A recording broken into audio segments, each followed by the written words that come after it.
स्पर्श दूर करी दुःखाची सावली।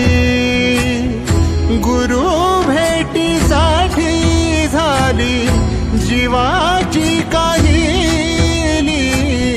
भक्त तुझा गुरुदेवा पुरता अटला।